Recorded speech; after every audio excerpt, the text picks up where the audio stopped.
partir de agora, a gente fala da seleção brasileira. Noite de despedida da seleção nessas eliminatórias dentro de casa, em um Maracanã com mais de 50 mil pessoas, com uma renda gigantesca de mais de 10 milhões de reais. Tá?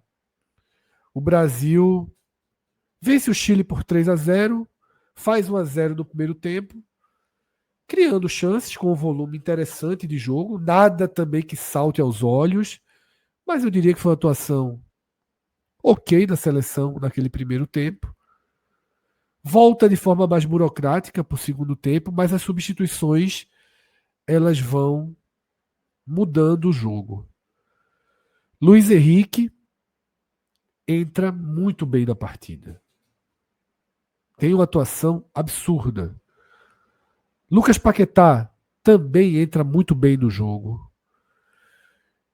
E esses jogadores, eles dão um outro tom para a partida, mudam o segundo tempo, mudam a cor do jogo, mudam a atmosfera do Maracanã e conseguem deixar a sensação de que o Brasil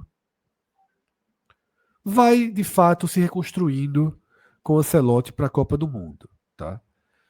3 jogos, o Brasil não sofreu nenhum gol. Importante dizer isso. Tá? O Brasil enfrentou o Equador, empatou, venceu o Paraguai, tá? Por 1-0. Equador fora de casa, 0-0. Venceu o Paraguai por 1-0 em casa e agora 3-0 diante do Chile. Cássio e Atos, queria a visão de vocês desse jogo. Tem um outro tema que a gente vai mergulhar depois, que é essa questão do quanto boas atuações de Henrique e sobretudo de Estevão e sobretudo de Luiz Henrique colocam uma dinâmica diferente para o ataque. Mas a gente debate isso depois. Agora eu queria análise mais geral mesmo do jogo, do caminhar da seleção com o Ancelotti. Fred, o Chile veio já eliminado, iniciando sua reformulação, como já foi dito até na transmissão. Transmissão da Globo, que agora foram várias transmissões, teve a transmissão da GETV, da estreia também. Assisti, fiz questão de assistir para ver qual seria o tom. Largaram com 1 milhão, né, de simultâneos. Canhãozinho. O Chile está na transição de aquela geração de Vidal, Alexis Sánchez, aqueles jogadores assim, depois de quase 20 anos, não estarem numa seleção pensando, olhando para frente. Até porque o Chile está fora da Copa, foi um fracasso retumbante esse do Chile nessas eliminatórias, e sobretudo pelo material humano que tinha, pelos resultados que conquistou recentemente, os títulos da Copa América que conseguiu, enfim. Mas era um time eliminado. E um time eliminado é a mesma lógica de um time rebaixado do Campeonato Brasileiro. Assim, não tem muito o que fazer, não. É cumprir tabela e ainda mais contra uma potência que seria, nessa rodada, pegar o Brasil, ainda mais no Maracanã. Mas para o Brasil, que já estava do outro lado, já estava classificado, a lógica do Brasil é a seguinte: enquanto do Chile jogadores aparecendo, pensando num longo prazo do que o Chile, de um lugar na seleção chilena, mas um longo prazo em relação a competições, o do Brasil já classificado, mas não tem um comodismo porque são muitas vagas abertas. A gente vai falar daqui a pouco do ataque, dessa questão, mas existem outras vagas abertas. Nas laterais, por exemplo, tanto o Douglas Santos está voltando para a seleção brasileira depois de quase 10 anos. A lateral direita, com vários testes, assim. Acho que até assim, zagueiro também. Tem muitos testes na seleção brasileira. Tem muita gente já até como a coletiva de Ancelotti, já tem uma espinha dorsal, já tem um certo número de jogadores que já tem a sua vaga garantida na Copa do Mundo, que terá 26 convocados, né, um grupo grande, mas tem muitas disputas abertas, e isso acabou sendo, para mim, o fundamental para não ser um jogo morno. Parecia que o Brasil precisava do resultado. Poderia ser o Brasil sendo superior, porque tecnicamente é melhor e pronto, mas eu acho que o Brasil assim, teve um volume de jogo de muito interesse. Acho que era jogadores assim, conscientes de que, por exemplo, Vinícius Júnior deve ter sua vaga, mas não está aqui. Então, se ele não foi convocado e teve um número enorme de jogadores no ataque, e o Brasil vai ter vários atacantes nessa lista de convocados, ainda mais com 5 substituições que podem ser feitas atualmente, então tinha muita chance de muita gente jogar. O Brasil, ele teve nessa partida 64% de posse de bola, mas é uma posse de bola basicamente de criação de jogadas. O número de finalizações foi 22-3. Assim, é um massacre, pô. E se você for considerar as certas, 7-0. O Chile não acertou uma vez na barra. E no Brasil, 7-0 não quer dizer que, pô, só 7 perigosas, não. Teve bola raspando a trave, teve bola que passou perto, teve jogada de perigo, 7 foram no alvo. Isso era o volume do jogo do Brasil, ainda que tenha tido uma queda em parte do segundo tempo. O primeiro tempo foi muito bom e o segundo tempo ter tido uma queda, mas aquela reta final com aqueles 2 gols seguidos na reta final da partida, eles deixaram o placar muito mais justo, tá? Porque ali o jogo estava começando ali, o Brasil já mudando bastante, andando 1-0, não correndo risco nenhum de sofrer um empate, mas ao mesmo tempo vinha tendo a dificuldade para fazer o segundo. 1-0 ia passar uma imagem de uma seleção, sei lá, o que não foi. Uma seleção burocrática, uma seleção cheia de problemas, e uma seleção que não. Pô, eu acho que estava criando. É porque dessa vez eu acho que criou tanto, eu só não fiquei entusiasmado com o jogo, porque era o Chile, que de vez em quando até tira um pouco da atenção quando você está vendo a partida, porque o adversário é fraco. Aí, como o adversário é muito. Esse adversário especificamente é muito fraco, é um freguês histórico do Brasil, mas já teve boas seleções, o que não é o caso agora. E aí você fica com o pé atrás sobre o que o Brasil fez. Mas se fosse no jogo competitivo, da forma como o Brasil se apresentou, era para ficar animado. Eu fico com o pé atrás justamente por esse motivo do Chile.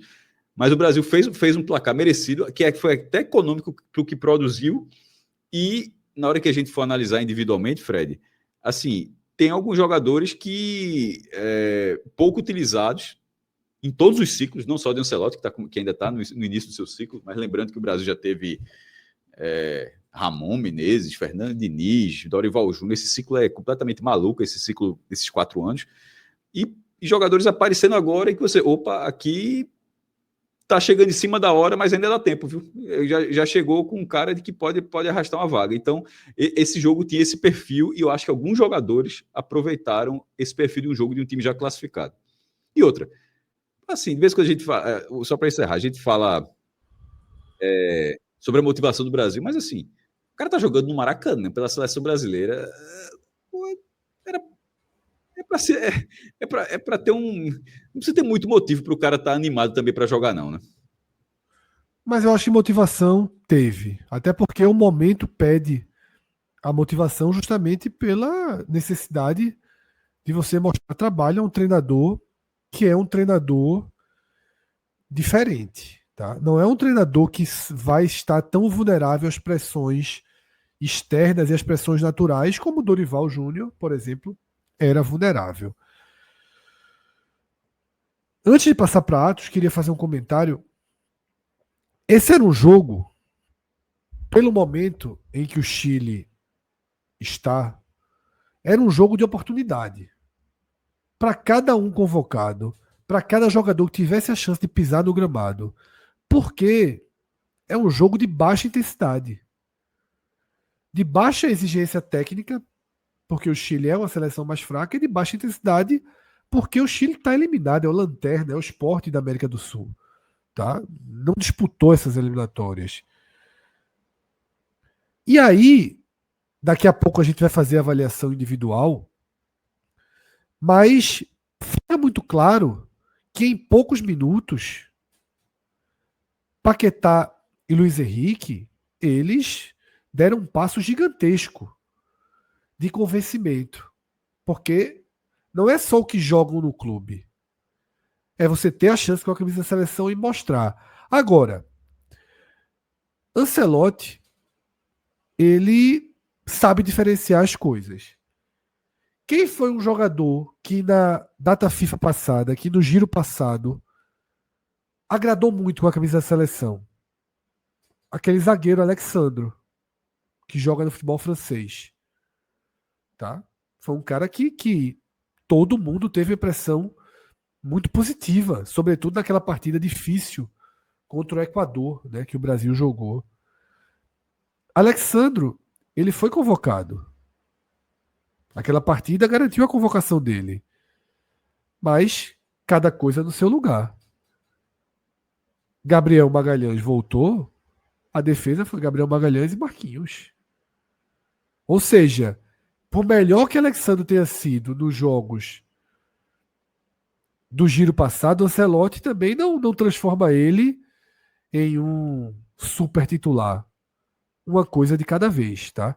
Então, Atos, queria a tua avaliação dessa partida, desse cenário de aproveitar as chances, tá? Com esses protagonistas que acabaram vindo ali no terço final do jogo. Fred, gostei muito desse jogo da seleção, porque eu estou gostando muito também do trabalho de Lancelotti. Se não dá para chamar de excepcional, é porque não teria como ser excepcional.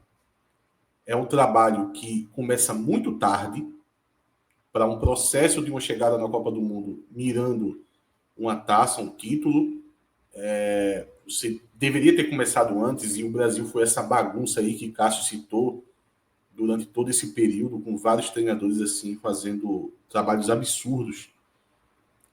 Só que hoje, você olha o trabalho de Ancelotti, você vê um jogo como esse, que apesar de todas as características que vocês citaram bem, do adversário, de todo o contexto, mas você vê uma pegada diferente dos jogadores. E aqui eu não estou nem falando de forma individual. Você vê uma disposição para querer jogar bola, para querer tentar dar o seu máximo diferente. E aí, mesmo que você pegue alguns jogadores, desde um Rafinha, que é um cara que tem sua consagração na Europa, e desde jogadores que estão tendo suas oportunidades, como Douglas Santos é um exemplo, você vê que tem uma pegada de seriedade. Eu acho que em alguns momentos da seleção, também não é exclusivo a esse último período que eu estou citando, não, tá? Da história aí, eu já vi alguns períodos da seleção assim, que a seleção era meio blasé, meio, esse jogo aqui é um jogo de eliminatório, esse jogo aqui é um jogo amistoso. E na mão de Ancelotti eu sempre estou vendo assim, muito empenho dos jogadores. Aquela seleção que a gente viu na Copa América, que parecia ser um pouco descompromissado, um pouco não, talvez bastante, né? Com aquelas declarações, dizendo que poderia estar de férias e estar aqui. Eu acho que isso ficou um pouco de lado e isso acrescenta muito ao trabalho de Ancelotti. Agora, não teria como ser muito mais do que isso, por causa do tempo de trabalho, como eu citei. Então, na medida do possível, hoje, eu acho um trabalho assim bem interessante. E se tem uma decisão que a CBF tomou de boa nos últimos anos da seleção, foi essa escolha pelo Ancelotti. Agora, falando mais das participações individuais, né, que receberam chance. O Douglas Santos, por exemplo. E é o Douglas Santos certo, né? Gostei, viu? Gostei. Mas era o Douglas Santos certo, não era o outro, não, tenho certeza. Você tá fazendo aquela piada que foi feita 10 anos quase, atrás. Muita gente não vai entender, essa piada, meu amigo, veja só. Veja, o outro... Agora você sabia que o outro tá aposentado há 5 anos. Eu não lembro nem quem é o outro. O outro se aposentou aos 30. Pô. Mas, enfim, voltando pro Douglas Santos. Eu acho que o Douglas Santos ele concorre bem a essa vaga, tá? Pelo perfil que ele tem. E desde quando ele jogou aqui no Náutico, ele é um cara muito de grupo e é um cara muito disciplinado. Eu não estou citando a parte tática, apesar dele ser muito disciplinado taticamente. Ele é um cara que qualquer gestor de pessoas, um treinador é sempre um gestor de pessoas que quer ter no grupo. Porque é um cara que vai fazer exatamente o que você pede. Então eu acho que o Douglas Santos, pela partida que fez em campo e pela personalidade dele, eu acho que ele entra forte nessa vaga, tá? Por exemplo, dá para fazer um comparativo aqui no máximo, porque as características do jogo, assim, grita, né? Um adversário que, por exemplo, não incomodou o Brasil na defesa. Então a gente não consegue aqui avaliar a principal característica de um lateral, que, pelo menos na minha opinião, vai ser sempre a defesa. A parte do ataque é um plus importante, mas é um plus. Mas se a gente for fazer o comparativo entre as laterais, eu acho que o Douglas Santos se ouve bem melhor do que o Wesley na direita, tá? Até porque eu acho que na lateral direita o Wesley teve um apoio maior e, por vezes, mesmo o Chile não dando assim tanto trabalho, mas eu percebi o Wesley um pouco atrasado nas jogadas, coisa que eu não vi o Douglas Santos. Isso vem muito dessa disciplina tática. Ele é muito competente nisso. Então eu acho que o Douglas Santos ele entrou aí forte para a briga. E no ataque, assim, são várias opções, né? A gente vai comentar mais, porque vários jogadores se apresentam, fora os que não jogaram hoje. Mas eu acho que um outro destaque que eu daria, Fred, é exatamente o que está na tela, tá? Eu acho que o Ancelotti, ele tá. Eu não diria recuperar, porque na seleção nunca se apresentou, na verdade. Quem o Ancelotti recupera é o Casemiro, né? Fundamental. Mas. Sim. Ele traz como eixo do trabalho dele, né? Isso. Mas na mão do Ancelotti, chega o Bruno Guimarães, que é um jogador que tem seu respeito na Europa, mas na seleção. Demorou, né, para aparecer. Isso, nunca mostrou. E agora sim a gente está vendo um Bruno Guimarães que pode vir a ser esse pilar do time. E aí, junto com o Casemiro, formar essa espinha dorsal, eu acho que é por aí o caminho do trabalho de Ancelotti. O problema são as laterais. Veja só. O Brasil tem uma boa defesa. O Brasil vai conseguir ajustar essa dupla de volante. Não vai ser a melhor dupla de volante do mundo. Mas vai conseguir ter uma dupla de volante competitiva. Agora, o Ancelotti vai ter poucos jogos, assim, só amistosos. Esses laterais. Para encaixar os laterais. Vai ter que ser encaixe. Nenhum lateral vai ser indiscutível. Mas vai ter um perfil. Veja, ele pode ter começado também a dizer, eu não vou ter os laterais que o Brasil historicamente tem, mas posso jogar com 2 laterais mais presos e contornar, ajustar isso com um número maior de atacantes, por exemplo, como foi o que o Brasil jogou até hoje, como o Brasil começou hoje, inclusive. Assim, já que, meu irmão, Douglas Santos não vai pegar linha de fundo para ninguém. Assim, não vai fazer linha de fundo para ninguém. Então, de repente, outra pessoa assume esse papel. Ele pode não estar à espera de um milagre para aparecer um lateral esquerdo, um direito que faça Cafu e Roberto Carlos. Se não vai ter, ele em vez de ficar nessa espera, ele pode dizer, meu irmão, dá para jogar de outro jeito. Eu acho que ele pode ter começado a fazer isso já, inclusive. Não é à toa que essa quantidade de atacante que o Brasil tem, meu irmão. Assim, não é só porque o Brasil parece assim, é muito atacante na convocação. Talvez seja porque alguns vão ter um papel de ser, tu vai ficar ali realmente assim, meu irmão. O extremo é na ponta direita e ponto, assim, meu irmão. Tu vai fazer jogo. Aliás, foi um pouco o lance de Luiz Henrique, inclusive é um pouco disso, tá? O primeiro gol dele. O segundo ele tem, obviamente, a recuperação de bola. É bom que a gente chama do primeiro gol dele e nenhum dos 2 foi gol dele, né? Mas assim, veja só, um é 80% dele e o outro é 90%. As 2 bolas quase na linha e aí acaba sendo gol de Paquetá. Até que tuitei isso, gol de Paquetá e Bruno Guimarães. Paquetá tirou o gol dele, já Bruno Guimarães não seria gol. Eu discordei do Roberto. O Roberto disse que a bola não ia nem para a barra se por isso que eu assisti, Cássio, no GETV. Se abriu a brecha, eu já pulei de Luiz Roberto. Não tá dando, não. Mas mostrou, aí mostrou até o ângulo, no ângulo da câmera, e quando mostrou o ângulo, nessa. Aí quando mostrou o ângulo, ele vai falando, nesse ângulo, a bola não entraria. Eu fui vendo, eu não concordei muito assim com o que ele estava dizendo, não. Gostei, preferi Jorge Igor, Bruno Formiga. Foi Jorge Igor do GETV, foi. Eu não sabia que estava tendo jogo do GS. Ele Formiga. Foi a estreia do canal da Globo. Eu vi na Sport TV. Enfim, eu não estou dizendo que não ia, não. Estou dizendo assim, só que o que ele falou na hora, que eu não vi, falou com tanta certeza, como uma câmera estivesse mostrando uma coisa tão evidente. A bola ia entrar, pô. A bola ia entrar. Mas enfim, o lance do Luiz Henrique, voltando para o que eu estava querendo dizer, o lance do Luiz Henrique da ponta ali, é uma jogada que, por exemplo, poderia, em último caso, poderia ser de um lateral. Assim, não com aquela quantidade de dribles, né? Porque ele vai passando, mas assim, de chegar até ali. E de repente esse tipo de jogada, a montagem do Brasil, Fred, ela pode passar a ser voltada dessa forma, de atacantes que realmente vão ter que fazer uma dobra aí, o lateral fica mais preso, outro atacante fica ali mais na ponta, fazendo mais essa função, porque o Brasil pode jogar até com 4 atacantes, não precisa ser com 3, assim, enfim. Eu tô só imaginando aqui uma solução, porque não dá para jogar com Douglas Santos e Danilo, era Danilo, né? Aquele que ainda tem até espaço.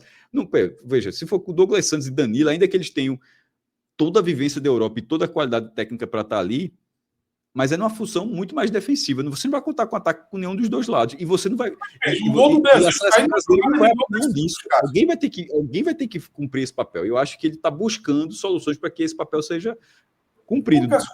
tu sentisse Douglas Santos muito tímido na parte de ataque, porque eu vi ele chegando de forma consciente. O gol sai, o primeiro gol, na jogada dele. Mas veja, é diferente. É isso que eu tô falando. O primeiro gol sai dele. Mas eu tô falando dessa característica. Mas ele não é um ponto. Ele não é o lateral que eu tô querendo. Ele não é Juba. Ele não é Juba. Pronto. Assim, Juba no sentido de o cara agudo que vai até a linha de fundo e tal. Porque o Brasil já teve esses laterais. O Brasil já teve esses laterais, acho. Quê? Tu acha que é o ideal esse perfil para essa Não, só tô dizendo que ele não é Juba. Eu tô dizendo que o Brasil não tem esse perfil. E o Brasil já teve esse perfil. Só que o Brasil, por algum tempo, o Brasil continua procurando esse perfil. É como se alguém tivesse que fazer esse papel, senão o lateral não existe. Eu acho que Ancelotti meio que aceitou que esse lateral não existe. Ele abraçou que o lateral é esse perfil, que pode subir, como você falou, mas vai subir uma vez ou outra. Não vai ser. As jogadas do Brasil não serão costuradas por Douglas Santos. Como era para ser com Marcelo, como era com Roberto Carlos, não precisa ser desse jeito. Algum outro jogador pode fazer esse papel, pode ser um meia caindo pela esquerda, pode ser um atacante mais um ponto esquerda, é nessa linha que eu estou falando. E eu não estou dizendo que é isso que ele vai fazer, não, eu estou dizendo que eu enxerguei que é isso que ele pode estar fazendo. Posso estar enganado aqui, mas é a impressão que eu tive só. Você vir de branco, né, branco / Leonardo, Roberto Carlos e Marcelo, veja só, o legado é... É isso que eu tô falando. Aí não tem. Talvez você seja, fica obrigado a buscar esse perfil de não jogador. Não existe esse perfil de jogador. E aí, nessa comparação, que é uma comparação inevitável, até porque Juba é um jogador da nossa realidade aqui, tá? Fez a vida inteira no esporte, hoje joga no Bahia e vive seu auge técnico no Bahia. Mas no debate de Juba, no debate por Juba, eu até trouxe isso algumas vezes que a gente comentou. A gente não pode fingir, a gente não pode abraçar a bandeira de vamos defender ao máximo a convocação de um jogador da nossa região. Tá, Juba é esse jogador, ok. Mas a gente não pode fazer comentários colocando sob o tapete algumas verdades. E a verdade que talvez seja o ponto mais crítico para uma convocação de Juba é que ele não joga como lateral esquerdo no Bahia. Ele não é exatamente o lateral esquerdo. Então ele não dá a comissão técnica, não dá a Ancelotti partidas em que ele possa, partidas pelo Bahia que ele possa projetar no Juba se precisar ter uma atuação de lateral, como o Douglas Santos teve. Eu acho que Juba ele tem mais potencial técnico de definição de jogo do que Douglas Santos, com certeza. É muito menos rodado. Douglas Santos já transita na Europa. O Brasil ainda não tomou gol com o Ancelotti, tá? Então, assim, veja, ele não tá muito errado nisso que ele tá fazendo, não. Ele vai arrumando a defesa e na hora que ele arruma a defesa, ele vai começar a buscar mais as soluções no ataque, sem que para isso tem que destruir. Eu tô aceitando que eu só acho que dá para ter um melhor que Danilo, por exemplo, tá? Assim. O que jogou hoje é melhor. Não pode. Mas enfim. Mas eu acho que vai ser o perfil. Não é o perfil geracional do Brasil nesse momento. Não é o ideal, mas é o que o Brasil tem. E aí você busca um outro ajuste no time. Atos, você queria completar alguma linha de raciocínio sobre essa lateral esquerda? Sim, é que eu acho que o debate de vocês agora eu consegui compreender melhor, tá bem colocado. Na questão geracional, né? Você não tem esse jogador agudo, e eu acho que os jogadores que são mais agudos, eu acho que eles não conseguem convencer. Por exemplo, o Wesley. Eu acho que o Wesley é um pouco mais agudo e, para mim, está bem atrás. Mas no caso do Douglas Santos, visto que hoje se joga com pontas, porque quando a gente fala de Branco, Roberto Carlos, Cafu, naquela época se jogava muito na formação diferente, né, do que se joga hoje, com esses pontas muito abertos, que acabam ocupando o espaço do que antigamente os laterais costumavam ir, né? Então, a seleção 94 do Brasil jogava com 2 atacantes. Então, você tinha um corredor mais aberto para esses laterais avançarem até a linha de fundo. Hoje é mais fechado. Então, hoje eu já virei a chave que eu não consigo mais imaginar um jogador que jogue na seleção de lateral e venha ser essa espécie de ponta contundente, o cara que chame para 1-1 e tente desequilibrar, busque a linha de fundo para dar o cruzamento. Eu acho que, taticamente, pelo que se joga hoje e pelo que o Ancelotti costuma jogar também, eu acho que fica um pouco distante você achar esse perfil. E o Douglas Santos, já que você... Eu não colocaria o Douglas Santos só em defensivo, tá? Por quê? Porque... Eu acho que ele foi um dos jogadores que melhor aproveitou essa oportunidade, né, no Maracanã. Também achei. Até porque ele é de uma posição crítica, né? E tem uma característica do Douglas Santos que eu acho também que ajuda demais, já que você não tem esse jogador espetacular, é um cara que o fundamento do toque de bola dele é muito bom. É muito bom. E a jogada de hoje ficou claro que é um fundamento que ele usa para progressão. Porque quando ele inicia a jogada, eu acho que é um toque, acho que é para Rafinha, salvo engano, ele já está pensando na jogada lá na frente e ele consegue dar essa sequência. Não tem... Em nenhum momento ali ele pensou num corte, que eu acho que um jogador que acaba pensando demais em alguns momentos. Quando ele estava com aquela bola dominada ali, muito jogador ia pensar ali durante um segundo ali sobre cortar para tentar uma finalização. Na cabeça dele, essa jogada já estava desenhada. Porque ele tem um comportamento de coadjuvante. Ele tem um comportamento de carregador de piano. E numa seleção, que daqui a pouco a gente vai discutir, que tem 1 bilhão de atacantes, tem jogadores renomados, enfim, são vários, Rafinha, Vinícius Júnior, os que jogaram hoje. Você tem um carregador de piano, é muito bom também. É muito bom o cara que ele vai pensar primeiro no passe para colocar o Rafinha ali de cara pro gol e finalizar. Eu acho que isso é algo que o treinador vai sempre gostar bastante de ter no time. Uma última pergunta sobre os laterais. Vocês acham que Ancelotti deveria procurar 2 convocados de características semelhantes ou de características diferentes? Não. Se ele seguir a lógica, acho que ele tem que ter...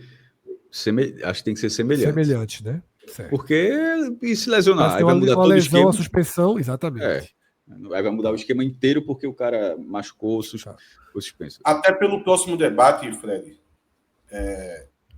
de atacantes, eu acho que tem que ser semelhante, porque numa necessidade eu não vejo assim. Digamos que você tivesse um Maicon, Seu Flo falou aqui, Felipe Luiz e Maicon. Eu acho que com o Ancelotti, Felipe Luiz e Maicon, o Brasil ia estar muito bem de lateral, assim. Mas se o Brasil tivesse esse perfil de lateral, eu acho que não seria o caso, porque você, quando tem tantas opções no ataque, numa necessidade, porque a gente está trabalhando com a hipótese que ele vai... Mas isso valeria para Maicon. Felipe Luiz era mais preso. Felipe Luiz é mais Douglas Santos. Então, a gente está trabalhando com a hipótese que a linha de defesa com os laterais vai ser um cara mais defensivo. Eu acho. Então, a opção... Mas veja, a opção que... A opção ofensiva para o lugar dele é o atacante. Exatamente. É isso. É isso. É o que eu disse. Cheguei. Antevi sua conclusão, Atos. Foi isso que eu disse. Tá perdendo o jogo, sai o lateral, entra o atacante.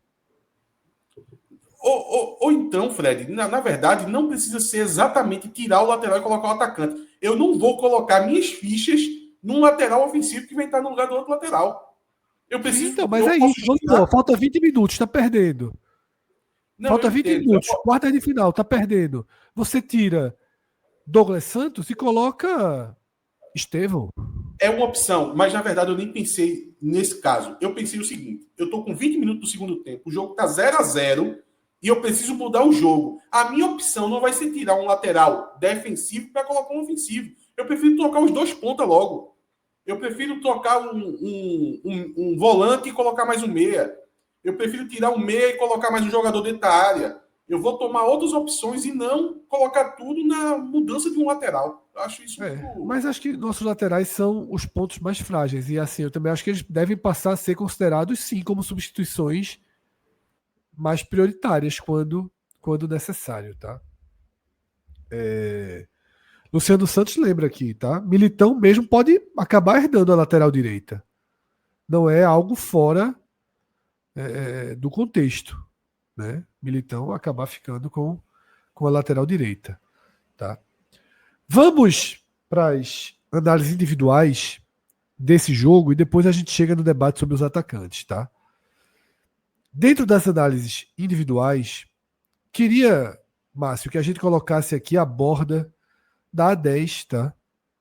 Uma empresa que abraça o trabalho aqui do 45 Minutos. Estamos começando essa longa parceria que vai ter como lançamento oficial a próxima edição do Experience. Falta um mês, tá? Dia 4 de outubro a gente faz o Experience e a A10 estará presente com toda a sua estrutura de saúde esportiva. Vocês podem clicar aí em qualquer um desses QR Codes que vai abrir o Instagram da A10. Quem ainda não curtiu, quem ainda não seguiu o Instagram da A10, dá essa moral aí. A gente, daqui a pouco, tá? Nos próximos programas a gente vai começar a sortear avaliações, que são avaliações muito mais do que avaliações físicas, são avaliações completas. A gente vai fazer as nossas próprias avaliações, tá? Nos próximos dias a gente vai trazer aqui as imagens, o nosso depoimento, a nossa impressão dessa avaliação e do trabalho que é feito na A10. A gente até iria lá essa semana, mas estamos numa correria aí com outros projetos que também vamos apresentar para vocês muito em breve, tá? Mas um pedido que eu faço a todo mundo que está assistindo, pô, entra no Instagram da A10, começa a seguir a A10, procura a galera, se informa. É um trabalho muito completo. Se você está querendo recuperar lesão, se você tem lesões que ainda nem foram identificadas, lá tem médicos, tem ortopedistas, nutricionistas, tá? Se você quer perder peso, ganhar preparo físico, a A10 é uma clínica de evolução da sua condição física, da sua condição de saúde, para atletas, ex-atletas, não atletas, tá? Pessoas de todas as idades. Em uma ida lá eu já vi grandes exemplos e a gente vai começar a contar essas histórias aqui. Nos próximos programas a gente tem apresentado aqui, tá? Bem aos poucos. Aqui, ó, Luciano, pode trazer para a tela, viu? Segura aí a mensagem do Luciano. Ele achou a avaliação cara, tá? Então, Luciano, vamos, quem sabe o sorteio, desconto, vai ter um preço especial aqui para a galera do 45 Minutos. A sua avaliação você considerou cara, mas a gente tem que entender o que é avaliação. Eu, por exemplo, ainda não sei. Então eu não posso dizer se é uma avaliação cara ou não, tá? Mas é isso. A10, um trabalho muito dedicado, muito detalhado, tá? E nas próximas semanas a gente vai ter não apenas sorteio dessa avaliação que o Luciano falou, mas também um desconto para todo mundo que é aqui do 45 Minutos, nosso público que está aqui com a gente. A gente vai ter um sorteio sobre essa avaliação. Inclusive, a gente quer apresentar a avaliação indo lá primeiro. Foi um dos pontos que a gente considerou fundamentais, porque para a gente poder explicar o que é essa avaliação, o quão completa é essa avaliação, porque, repito, não é uma avaliação física, é uma avaliação da sua saúde por completo, da sua avaliação física, clínica, tá? E esportiva. É algo muito, muito, muito detalhado, mas a gente só vai realmente detalhar quando nós próprios passarmos por essa avaliação, porque aí a gente traz a resposta que todos precisam, tá? Fica aí esse abraço da galera da A10 Saúde Esportiva. Vamos ao trabalho aqui no campinho e a gente começa com o Alisson, que os dois lances que ele mais aparece na partida são dois lances invalidados, os dois estavam impedidos, mas é um grotesco, uma saída atabalhoada e uma super defesa, né? Vamos avaliar com esses lances? Tem que avaliar com esses lances, porque a defesa foi muito boa e a saída foi muito precipitada. Não trabalhou. Se esse lance é um amarelo que não trabalhou, aí vamos fazer de conta que esses dois lances valeu, aí valia com o lance. Aí dá amarelo também, dá amarelo do mesmo jeito. Um anula o outro. Então o amarelo... Mas é amarelo.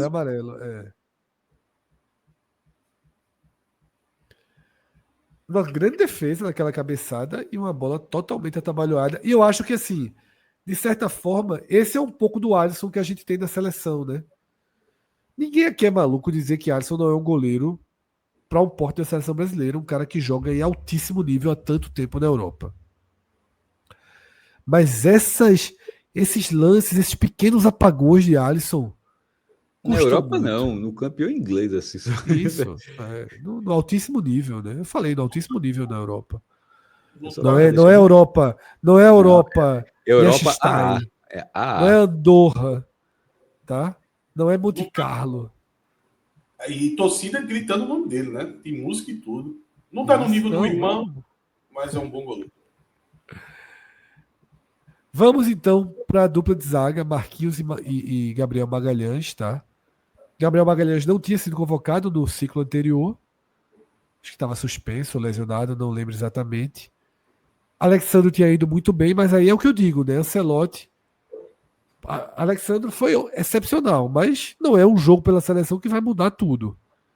Achei correta a decisão de Ancelotti e achei que os dois zagueiros foram bem ok. Não foram super pressionados. Eu não sei se a gente vai pro bom ou pro razoável, tá? Eu Mas- trabalho de razoável nos dois, porque eu costumo ser um pouco mais criterioso, mas fica aí cada um com o seu critério. Eu trabalharia no amarelo. Os dois. Apesar de eu ter gostado, tá? Pelo menos estavam atentos no jogo, tentando acelerar a bola. Mas não tem como. Não é acionado defensivamente. Não consigo colocar um verdezinho para um jogo O com. Chile atacou 3 vezes. Não chegou nem na barra, pô. Assim, realmente. Trabalho quase negativo aí. Então, fica como razoável, mas eu tô na linha de Atos, tá? É razoável porque não teve demanda, mas eu achei que os dois foram atentos, sério, gostei da participação. Não, a minha linha também, razoável por Marquinhos falta e de demanda. Ou de Nada Marquinhos pela e de Gabriel Magalhães, tá? Vamos aos dois laterais, tá? Wesley pela direita, Douglas Santos pela esquerda. Já falamos dele, né? Foi o tema anterior. Minha avaliação é razoável para Wesley e bem para Douglas Santos. Eu não gostei de Wesley. Eu trabalharia no laranja com Wesley e mantenho o verde musgo aí para Douglas Santos. Para mim, verde para Douglas e amarelo para Wesley.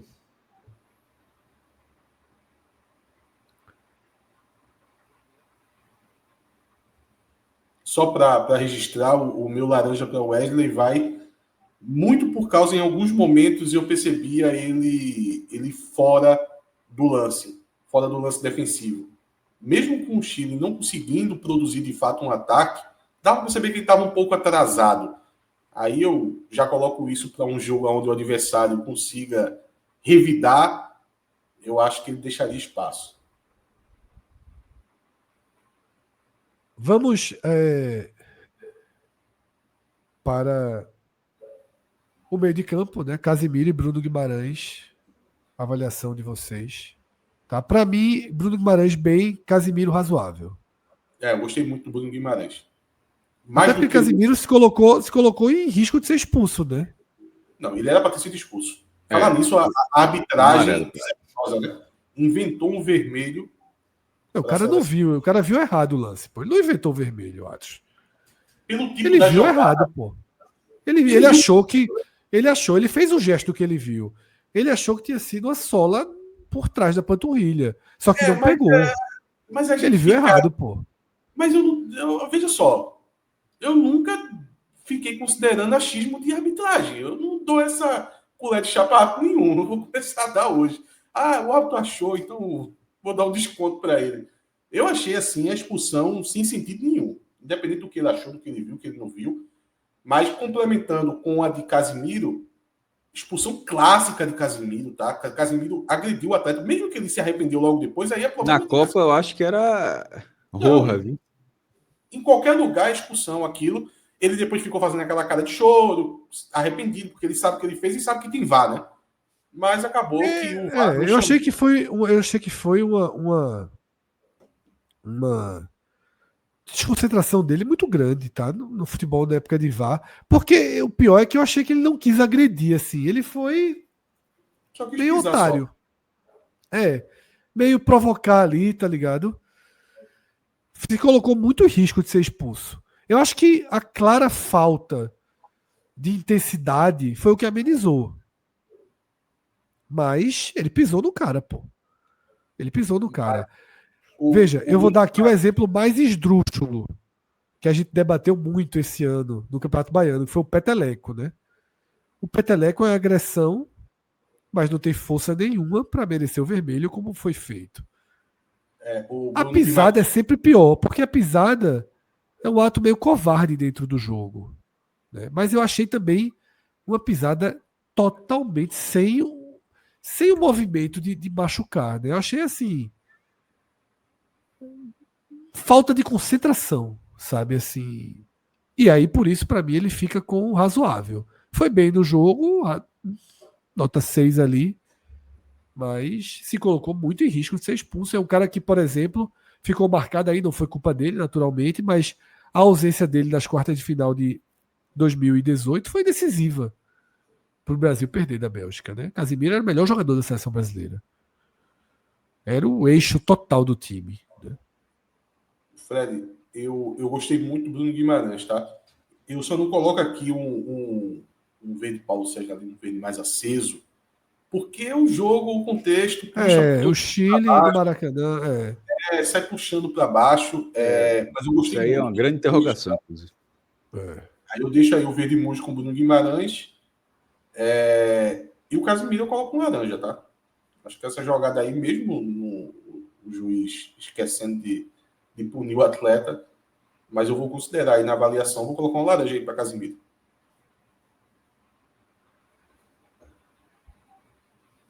Cássio, laranja ou amarelo para Casimiro? Razoável ou mal?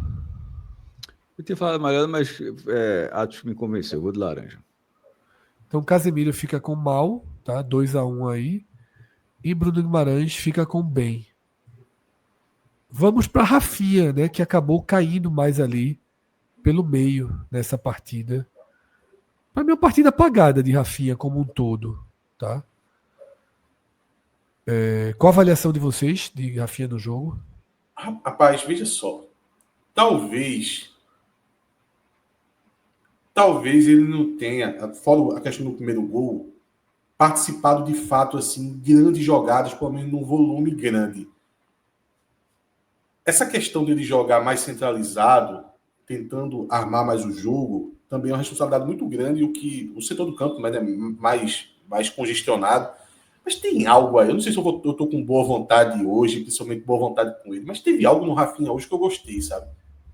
Eu senti ele muito atento ao jogo, querendo promover dinâmica, sabe? Querendo acelerar. Porque jogos como esse, eu acho que você deve ser o inimigo da morosidade. Você não pode se deixar ser um cara moroso em campo. E eu acho que Rafinha, ele tentou promover essa dinâmica o tempo todo, e isso eu gostei. Eu vou colocar um verdezinho aí para ele, tá? Vou colocar bem para ele. Participou do primeiro gol, vou colocar um verdezinho para ele. Para mim, entre amarelo e verde, velho. Então... Deixa eu só tirar uma dúvida, Cássio. Eu não ouvi absolutamente nada do que Atos falou. Fui eu que travei ou ele? Tu. Eu, né? Tu. Porque agora eu tô vendo ele totalmente travado. Ele tá ok? Tá ok. Acho que tá ok. Então, é uma proteção da minha conexão para não escutar Atos. Sim, qual foi a avaliação, Cássio, de Rafinha? Eu não vi nada do que Atos falou. Atos foi de verde e eu tô na dúvida se ele fez elogio, ele teceu elogios a Rafinha, ao pequeno Rafa. Ele me convenceu ali de Casemiro, mas nessa eu acho que... Eu vou de razoável. Eu vou de razoável. Razoável, então, para Rafinha, tá? Vamos, então, ao primeiro trio de ataque, formado por Martinelli, João Pedro e Estevão.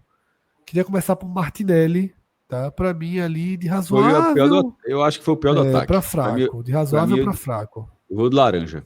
Também vou de laranja para Martinelli. Estava muito acessível. Se a gente falou na demanda que os zagueiros não tiveram demanda, no ataque foram muitas oportunidades para ele ficar apagado num jogo onde o Brasil estava ali o tempo todo criando situações. Eu acho que foi mais do que apagado, na verdade. As jogadas que ele tentou, ele errou todas. Eu vou com vermelho com ele porque precisa o quê para poder um ponta num jogo como esse levar vermelho? Acho que ele fez tudo que precisava para poder tomar um vermelhinho aí. O vermelho mais forte. Tá aí, agora foi você que me convenceu. Vou pesar um pouquinho mais mesmo. Vamos de vermelho, então, para Martinelli. Tá? Realmente. Até porque quem entrou muito melhor. Mas Todos os outros que jogaram no ataque eu jogaram falei razoável, melhor. dito vermelho, não. Não, você tinha falado laranja, né? Jogou mal. Falei laranja. Então, porque o vermelho é muito mal. Não, tá, tudo bem. Toda vez eu confundo isso. Não, lá. Eu tinha dito laranja como mal. Vocês estão indo para muito mal, então, na verdade. Exatamente. Ok. Centroavante João Pedro, muito esperado, tá? Essa era uma atuação muito esperada. Veja, o homem vomitou em campo, né? A trombada ali, meu amigo, chegou uma Scania. Bom foi o close, que depois recuou, né? Na hora da vomitada, tava o close, aí a câmera chega vomitando dentro do gramado. Eu achei razoável a atuação dele. Eu achei razoável. De razoável para fraca. Mas eu gostei da movimentação. Eu vou trabalhar na boa vontade com ele. Eu vou no razoável também. Muito porque eu conheci muito pouco jogador, tá? Eu vi aparições dele aí na Copa do Mundo de Clubes. Mas eu gostei dos atributos que ele possui, sabe? Eu gosto. Eu acho que ele é uma alternativa bem considerável. Então, veja que eu estou pegando aqui uma análise mais que nem aconteceu em campo, assim, mas deu para conhecer muito do jogador, né? Ele é um jogador que preparo físico assim espetacular para um cara esguio como ele é, né? E alto. Ele consegue manter a alta intensidade, né?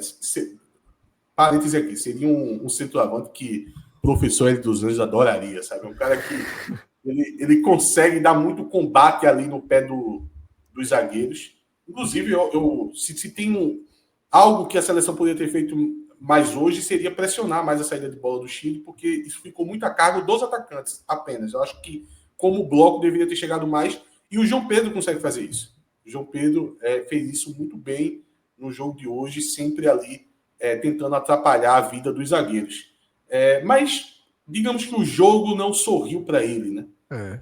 Mas um jogo fácil, né? Razoável. Mas ele é uma das esperanças do Brasil poder mudar de degrau. Tá? Eu acho que o Brasil é uma seleção de intermediária para o bloco ali entre segundo e terceiro bloco para a Copa do Mundo. Com ele, pode ser uma seleção mais de segundo bloco, uma seleção mais capaz de enfrentar as melhores do mundo, que ainda não é. Tá? Estevão, para mim, aproveitou bem o primeiro tempo, viu? Corajoso, partindo jogador cima. De bola. Gostei. Fez o gol, mas o gol ali é o de menos, digamos assim.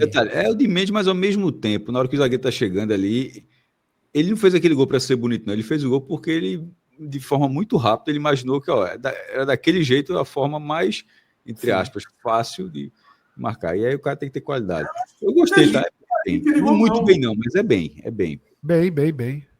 Eu acho que muita gente não faria aquele gol, tá? Essa questão acrobática. Veja, eu conheço muitos jogadores que não fariam. Assim, eu consigo.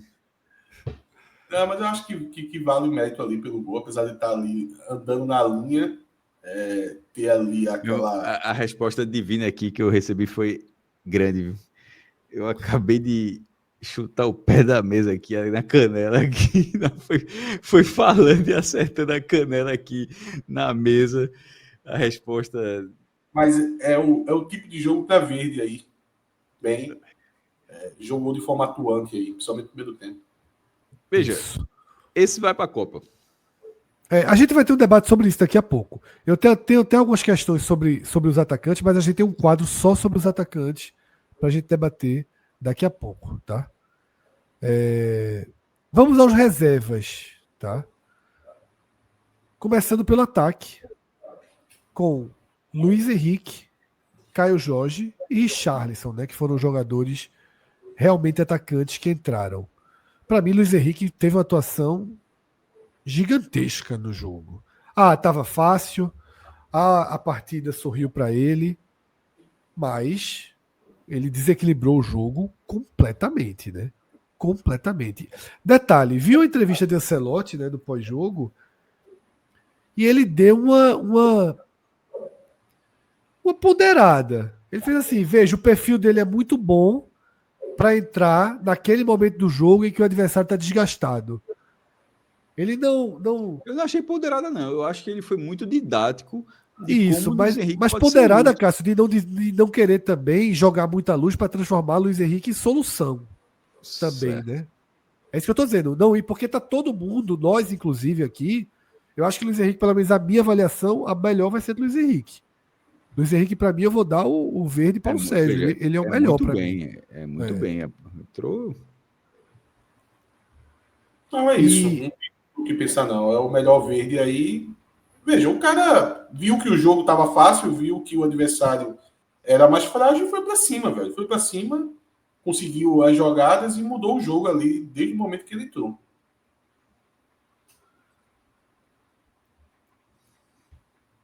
então o Luiz Henrique fica como muito bem. Muito bem. Paquetá.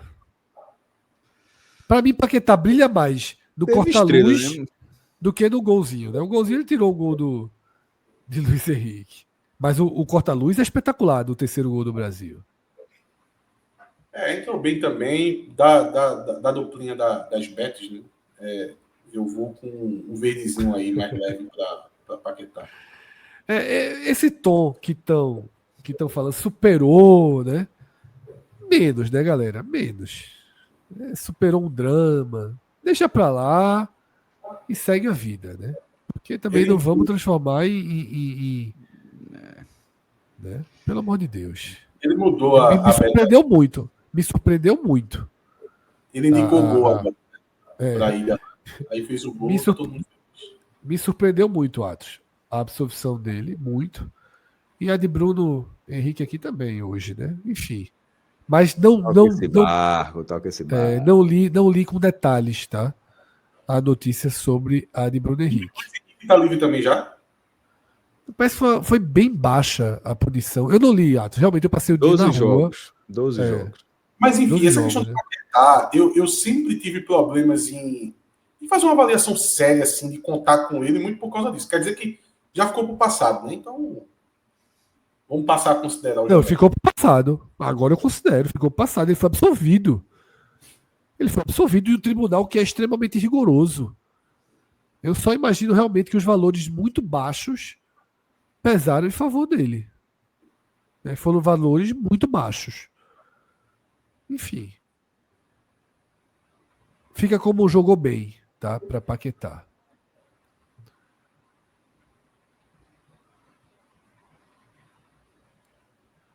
Richarlison sem nota, né? Sem nota. Richarlison sem nota. Entrou muito no fim do jogo. Andrei e Caio Jorge.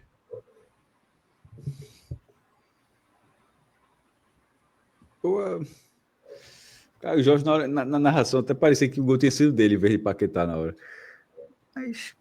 Mas não, ele não jogou o tempo suficiente para ficar sem nota, não. Até que merecia nota, mas assim, foi discreto, muito discreto. Foi bem discreto, é. É aquele amarelo querendo ir pro laranja, mas o cara fica com Pra dó. mim é de amarelo para sem nota. Pra mim é de amarelo para sem nota. Então eu vou de amarelo só para não ir o sem nota. Andrei é a mesma coisa. Jogo muito resolvido, né? É outro desenho de jogo, né? E para volante, entrar no jogo como esse, dificilmente vai acrescentar alguma coisa. Melhor em campo. Pra mim, Luiz Henrique. Luiz Henrique. Né? Luiz Henrique, volta em Luiz Henrique também, mas eu deixo uma menção honrosa para Bruno Guimarães. Jogou Gostei bem demais mesmo. hoje. Ele realmente, com o Casemiro do lado, tem sido um Eu acho que é jogador. o Ancelotti no banco. Mais do que Casemiro. Pode ser também. Tá. E agora o Ancelotti, para a gente terminar essa avaliação individual. Muito bem. Para mim, bem. Vou de bem. Muito bem. Bem. Gosto muito do trabalho, mas um bem. Não teve também um espetáculo. Não, foi ok. Eu acho que o professor aí vai dar uma estabilidade pro Brasil. Velho. Não, também já acho que vai dar, com certeza. Vai botar a gente no jogo. Percebe que eu não estou dizendo que já deu a estabilidade porque era o Chile, mas eu acho que tende a fazer o Brasil ali sofrer menos, conseguir ser mais eficiente no ataque, conseguir explorar melhor as qualidades técnicas dos jogadores do Brasil. Essa troca, no fim, o ciclo demorou, mas essa troca de Dorival para Ancelotti, eu acho que foi como era aquele Fred que gosta daquele negócio, Sérgio Malandro, era Porta dos Desesperados aí. Porta dos Desesperados. Aí realmente tinha uma bicicleta atrás da porta dessa vez, não era só um lápis, não. Agora a gente vai para um tema importantíssimo que esse jogo deixou, tá? Pode passar para o último slide, Márcio, por favor.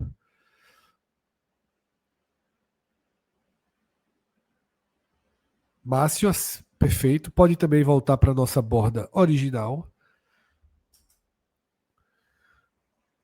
E agora a gente entra em um tema que para mim é quase que a consequência imediata, é o debate inevitável que essa partida gera. Tá?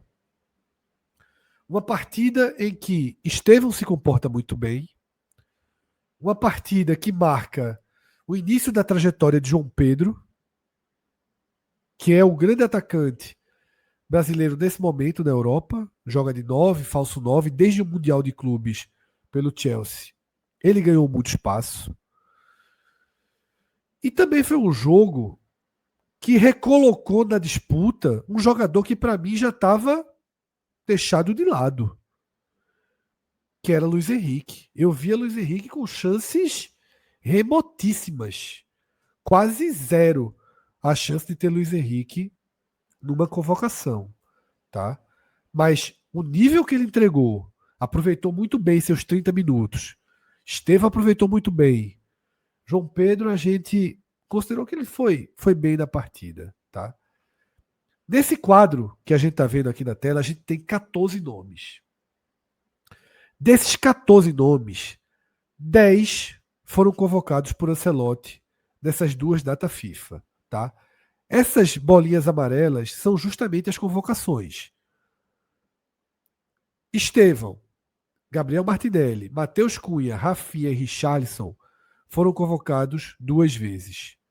Antony e Vinícius Júnior foram convocados no giro passado. Vinícius Júnior está suspenso. Tá? Estava suspenso desse jogo do Chile e por isso não foi chamado. E Antony não está jogando. Tá? E aí também não foi convocado. Ele foi pro Bet, viu? Voltou pro Bet. Voltou pro Bet, né? É porque esse quadrinho aí dos programas que a gente vem fazendo, ele estava justamente esperando esse empréstimo para voltar pro Bet. João Pedro, Luiz Henrique e Caio Jorge foram as novidades dessa convocação, tá? E os 3 foram para campo. Rodrigo, que é um cara que trabalhou com o Ancelotti e que era titular absoluto da seleção antes de Ancelotti. Isso para mim me impressiona. Porque o Rodrigo, ele sai da condição de titular absoluto com o Dorival. O seu treinador do Real Madrid assume a seleção. Rodrigo tinha todo o espaço do mundo com o Ancelotti do Real Madrid. Claro que teve mais espaço em 2023, né? Em 2023, 24, que em 24, 25, que o Real Madrid teve mais reforços. Agora, ele não foi convocado em nenhuma das 2 vezes. Endrick, para mim, tá totalmente fora. Hoje é uma carta fora do baralho. Pedro é um jogador que para mim ainda pode aparecer numa convocação. Talvez ele dispute ali com o Caio Jorge, mas eu acho que talvez nenhum dos 2 acabe indo. E Neymar, né, que dispensa aí apresentações, mas é um tema permanente. 14 nomes. 14. Essa convocação específica foram 8, tá? 25 jogadores convocados, 8 atacantes. 8, tá? Atacantes. Vai ter gente fazendo lateral. Na Copa do Mundo são 26 nomes. Mas eu acho que não vai passar de 8 atacantes. E aí, tem mais um ponto para a gente abrir o debate, que é, ao mesmo tempo que o Brasil tem 8 atacantes convocados, o Brasil praticamente não tem o meia-meia, né? Você tem ali Paquetá, o único meia-meia que o Brasil convocou. Que O Bruno Ancelotti Guimarães convocou. empurrando muito para ele tentar fazer isso, né? Isso. Os outros são mais volantes de origem. Tá? Ou seja, a gente, quando considera os 8, tem uma cota ali, né, para meia. Tem outro jogador, Rafinha, aí no futebol brasileiro que pode fazer essa função. Como é que vocês enxergam esses 14 nomes, essa disputa, tá? Quem saiu ganhando muito hoje, quem saiu perdendo muito hoje? Essa lista, veja só, 10 não virão, não serão. 9, muito talvez, tá? 8 para mim já é um cenário. Quem ganha, quem perde, como é que vocês veem essa disputa hoje? Pode falar, Fred, veja só, eu acho que essa disputa aí vai ter alguns jogadores que levam vantagem por conseguir compor o meio-campo, né? Um deles, para mim, já está certo já, independente da posição que fosse jogar, que é o Rafinha. Mas eu acho que no jogo de hoje pode aumentar a quantidade de atacantes, você considerando o Rafinha como atacante, muito porque Rafinha hoje jogou trabalhando mais o meio-campo e pode ser uma opção aí. E aí já justifica a falta de mesmo. O ideal que tivesse vários mesmos, mas a seleção vive um momento muito ruim de meio-campistas. E outro que eu acho que é muito duvidosa a convocação para a Copa, Mas mas eu vamos lá, acho Rafinha não é nada duvidoso, só para deixar claro. Rafinha estará que... convocado. Tá, isso. Vinícius Júnior também, tá? Vamos nem perder muito tempo. A gente está colocando aqui quem vai para a Copa, é? Não, só para deixar claro também assim, Sim. quem vai de toda forma, a gente não precisa nem debater muito. É bom deixar claro quem vai de todo jeito, que é Rafinha e Vinícius Júnior. Isso, Rafinha, Vinícius Júnior vai. Tem outros que pode até ter um debate, mas eu acho que já está com sua vaga garantida. Por exemplo, Matheus Cunha, eu acho que está com a vaga garantida. Tá? O próprio Estevão, eu vejo com a vaga garantida. O Martinelli, apesar do jogo ruim, eu acho que está encaminhada como esse ponta mais incisivo, muito parecido com o Vinícius Júnior. Mas eu queria falar sobre o Rodrigo. Eu acho que o Rodrigo, a carta que ele tem é conseguir compor o meio campo. É muito difícil você fazer a leitura do que o Ancelotti está pensando em relação ao Rodrigo, por tudo que você disse. É um jogador que foi importante na mão dele, diferente do Endrick, que tinha até questionamentos que o Ancelotti não utilizava o Endrick pelo menos uma quantidade de vezes. Precisa sair do Real Madrid, né? Ele não vai jogar no Real Madrid. Tá difícil lá para ele. Então eu acho que, se fosse outro treinador, eu acho que o Endrick teria mais chance. Eu acho que, sabendo que é um treinador que diminuiu tanto as oportunidades dele, fica mais difícil, e ainda mais com esse leque de opções. Então eu acho que o Rodrigo tem essa sua chance com essa carta de poder compor meio campo. Mas precisa ser convocado uma vez, né? Veja, o próprio Ancelotti deu uma declaração dizendo que conhece o jogador. Isso, sim. Então, Mas aí vai Luiz Henrique e joga o que joga. Mas o Luiz Henrique eu acho que vai acabar indo. Veja só, nessa de vai acabar indo, Atos, veja só, é muito fácil falar vai acabar indo e você já falou 9 aí, 9 ou 10. Não falei 9 ou 10. Então, você veja só, você falou Martinelli, você falou Matheus Cunha. Isso. Já dá 5. Luiz Henrique 6, Rodrigo 7. João Pedro vai acabar indo também. Veja, eu não disse que Rodrigo vai acabar indo, eu disse que o Rodrigo tem uma carta a favor dele. Certo, ok. É um dos que a gente aqui coloca como dúvida. Certo. Mas eu acho que essa carta de Rodrigo pode acabar pesando. Por exemplo, Caio Jorge, eu acho que não vai ter chance. Também acho que não. Pedro, eu acho que não tem chance, e nem tem nível também, nem deveria ir mesmo. Neymar, se a gente abriu até esse debate, né? Neymar pode ir como meia, pô. Por isso que eu tava falando assim. Neymar ele pode pegar a vaga na meia.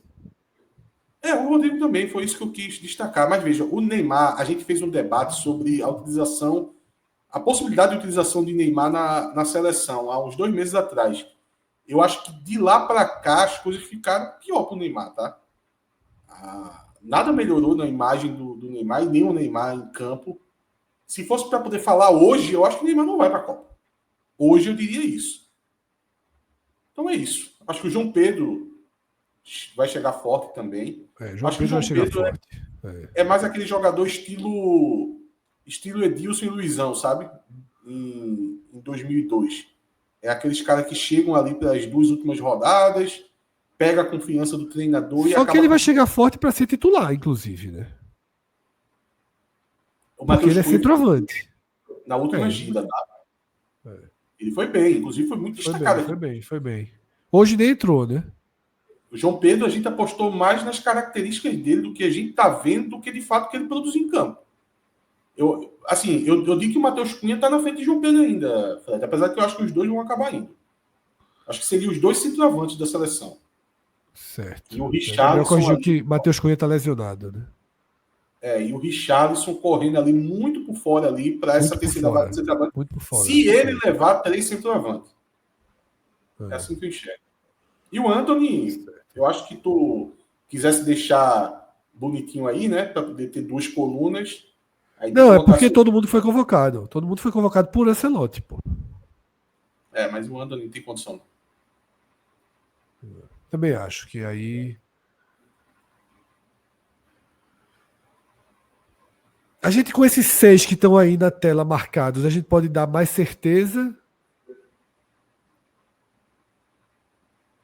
E aí fica Martinelli, Luiz Henrique. Está arriscando um pouco em João Pedro, talvez. Mas acho que está marcado. Os que estão com a seta. Então, Estevão, Matheus Cunha, Rafinha. Tá faltando 6, não? 5 marcados. Vinícius Júnior e João Pedro. Talvez eu tá ficando maluco. Martinelli foi muito convocado, né? Vai acabar, mas Martinelli não fez uma partida boa hoje, mas assim, é um cara de destaque no Arsenal. É um cara que eu acho que... E tá no topo da lista do homem, né? Eu acho que ele tá... Eu diria isso. Tá com posição difícil no Arsenal. Eu acho que vai ter uma ciranda ainda, mas assim, a gente vai estar pitacando hoje, né? Estevão, Martinelli, Matheus Cunha, Rafinha, Vinícius Júnior e João Pedro. Aí, no caso, seriam, eu diria, 1, 2, 3, 4, 5, 6. Luiz Henrique, 7 e Neymar, 8. Se Neymar estiver aqui pelo ataque.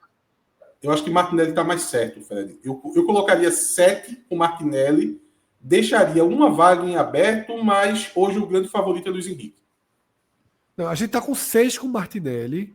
Luiz Henrique seria o 7º. Seria o 7º, por isso que eu fui para o Neymar. É porque Atos considera Rodrigo, foi isso. Atos considera muito Rodrigo.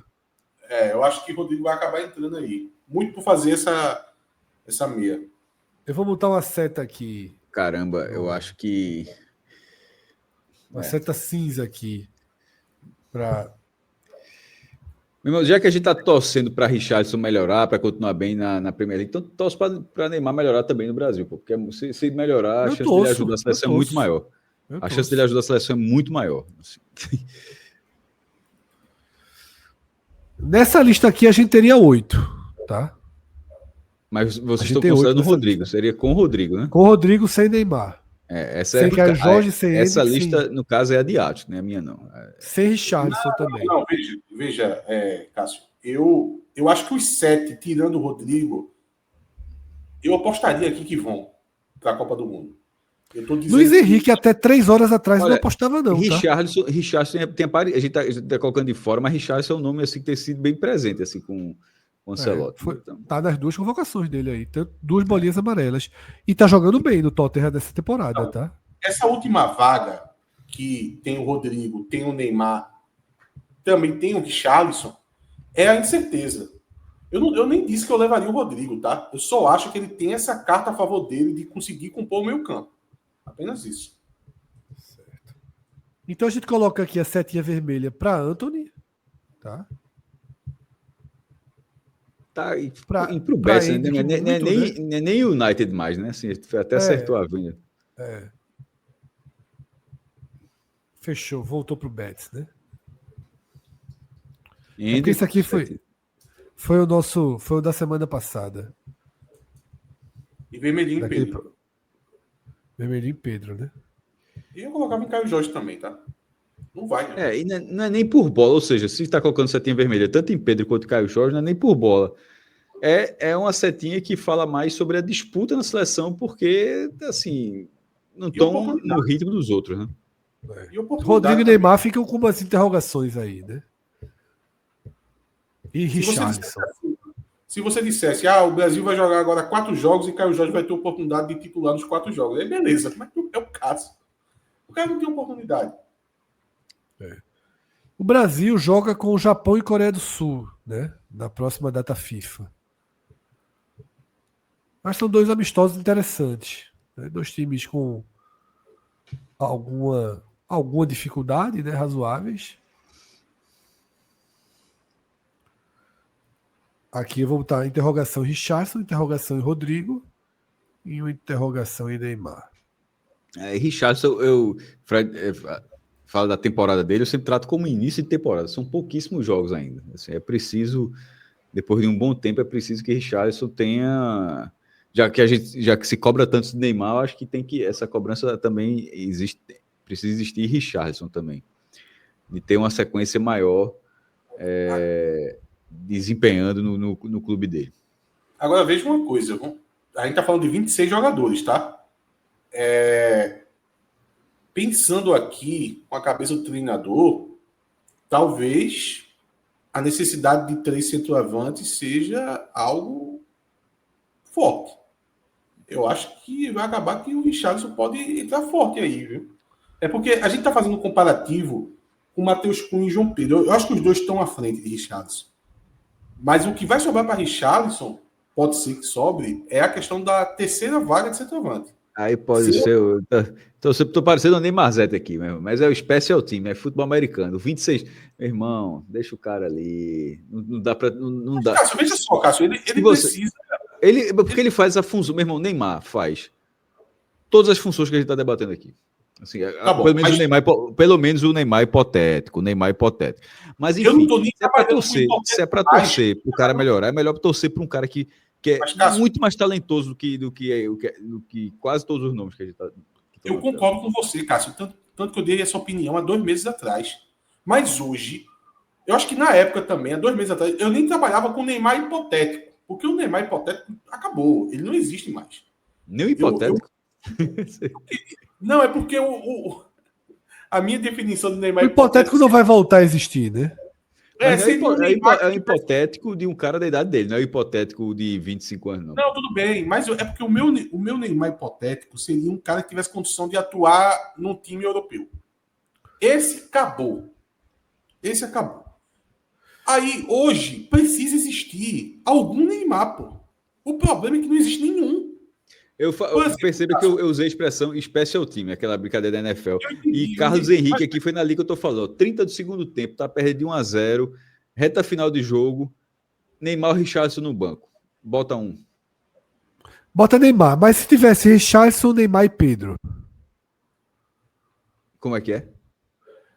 Se tivesse a opção Richarlison, Neymar e Pedro. Pedro é Pedro, só Pedro, não é João Pedro, não. Não, Pedro. Não, Pedro não existe. Pedro não existe. Pedro faz muito gol, porra. Faz gol pra muito gol. Mas acho que ele teve a oportunidade dele na Copa também já, né? Não, no Vitória, pô. A Copa do Mundo é outra coisa, pô. Vamos falar de jogador. Mas é porque é um centroavante, né? Sim, mas só para responder, eu iria do Neymar, o quase hipotético. Eu iria do Neymar também. Veja só. Vamos lá, eu quero pegar Cássio, porque o Fred ainda vai ponderar mais. Já percebi que Cássio é Neymarzete. Eu tô Neymarzete hoje aqui nesse programa. Aí vamos, pronto, perfeito. Hoje, você tem que decidir hoje, Cássio, a sua lista da Copa do Mundo. Você coloca Neymar ou não? Pô, tu ainda faz essa pergunta, o cara fez a defesa toda, claro que ele coloca, pô. Ele tá contando com algo que ele apresente ainda. Eu percebi nas palavras dele que ele tá querendo também que o Neymar se ajude um pouco. Jogadores, porra. Ó, dá para jogar o time, dá para fazer um coletivo, ainda sobram 4 jogadores. O Neymar pode ser desses 4 jogadores que sobram, não tem problema. Então você levaria hoje? Levaria, porque, meu irmão, o cara mais talentoso do futebol brasileiro, e não vai dar para levar o cara em 2030. Meu irmão, assim, o Brasil não pode abrir mão de talento, não, pô. A gente debateu aqui em algum momento a questão geracional e tal. Assim, aí o Brasil não pode, na minha opinião, pelo menos assim, não pode abrir mão de talento, não, para essa Copa. Eu tinha essa opinião há 2 meses atrás, mas o que Neymar apresentou de 2 meses para cá, as polêmicas... Veja, tá longe do ideal, talvez não seja suficiente, mas a Copa, pelo menos, é daqui a 9 meses. Então, assim, ele precisa se ajudar um pouco para ter vaga. Mas, assim, se Neymar acender a fagulha, ele vai estar na convocação. Não tem como não estar, pô. Eu sei, Cássio, mas se ele acender E a quando eu fagulha... falo fagulha não é destruir, não, é fagulha. Bem, você começa tá terminando todos os jogos, fisicamente tá bem, tá... o departamento de fisiologia mostrando, o ritmo de aceleração dele tá ficando maior, a intensidade tá ficando maior, o número de finalizações, enfim, os números dele melhoraram no scout pessoal, todo mundo tem um scout desse, ou seja, a seleção brasileira naturalmente tem também. Então, assim, na hora que isso acontecer, melhorar um pouquinho e for na curva ascendente, aí você leva, porra. Eu não abriria a mão, não. Mas, Cássio, veja só, é o que eu tô dizendo. A gente fez esse debate há 2 meses atrás e a gente imaginaria que 2 meses... Foi menos de 2 meses, viu? Foi menos de 2 meses. Alguma coisa ele ia apresentar. Ele decaiu, pô. Hoje... O Santos estava com um treinador, mas que não estava indo para lugar nenhum. Trocou. Vamos agora dar mais 2 meses? Trouxe o Vojvoda agora. O Santos se reforçou. Pronto, quem sabe agora, com um treinador mais capacitado, ele não consiga um encaixe no Santos. Então, assim, já que de vez em quando é momento também, pô. O Santos, de uma forma geral, estava num momento muito ruim. Agora trouxe um treinador mais valorizado do Brasil em relação livre no mercado, né, nesse cenário. Pode ser que dê certo agora, já que esperou 2 meses, bota 2 meses para frente agora. O problema é que Neymar hoje, ele tá jogando menos do que um Patrick Alain motivado. Aí complica. Pior que eu fico aqui querendo falar sério, mas aí achando que eu tô debatendo. Elvis da Ponte Preta. Elvis motivado tá jogando mais do que Neymar. Elvis motivado é bola.